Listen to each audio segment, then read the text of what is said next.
Hai semuanya. Kami lagi jalan-jalan ke salah satu tempat wisata yang ada di Pujon, Telaga Madirejo. Ada yang tahu nggak sih gimana sejarah tempat ini?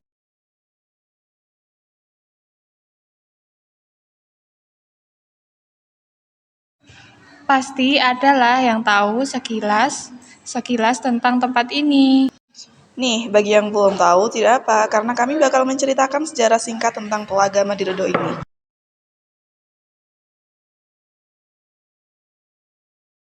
Telaga Madiredo yang berada di Malang terletak di Dusun Lebo, Kecamatan Pujon, Malang, Jawa Timur. Ukuran Telaga Madiredo tidak terlalu luas, hanya sekitar 200 meter dan kedalamannya pun hanya sekitar 1,5 meter. Danau ini dulunya merupakan danau terbengkalai di Dusun Lebo. Namun kini danau ini telah disulap menjadi destinasi wisata terkenal di Malang. Konon, telaga ini terbentuk karena perebutan warisan yang dilakukan oleh 3 bersaudara. Putra raja yang dahulunya aktivitis sedang tidur menjelaskan kisah tersebut. Asal-usul Telaga Madiredo yang diperkirakan dimulai pada tahun 400 Masehi. Konon pada saat itu terdapat sebuah kerajaan yang dipimpin oleh seorang raja bernama Cupu. Raja mempunyai 3 orang anak, yaitu Guwarso, Guwarsi, dan Anjani.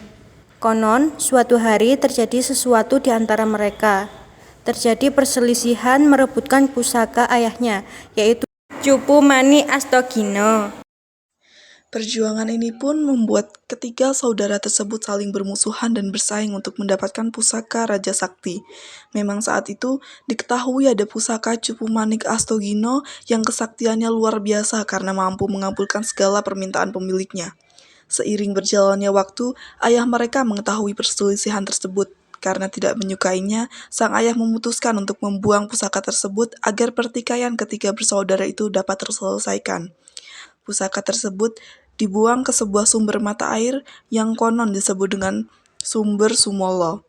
Karena kesaktian dari sumber pusaka tersebut yang mula-mula dibuang, air yang kecil itu dalam sekejap menjadi sebuah telaga yang airnya mengalir deras dan besar, yang kemudian dikenal dengan nama Telaga Madiredo.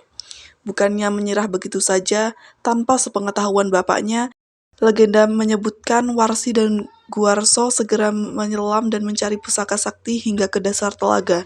Namun sayang, keduanya tidak dapat menemukan pusaka tersebut. Di darat, keduanya dikabarkan telah berubah menjadi manusia kera.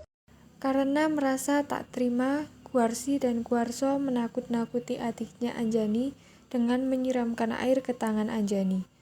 Lalu tiba-tiba tangan Anjani berubah berbulu seperti monyet. Raja yang mengetahui hal ini datang ke danau dan memberikan nasihat kepada ketiga anaknya.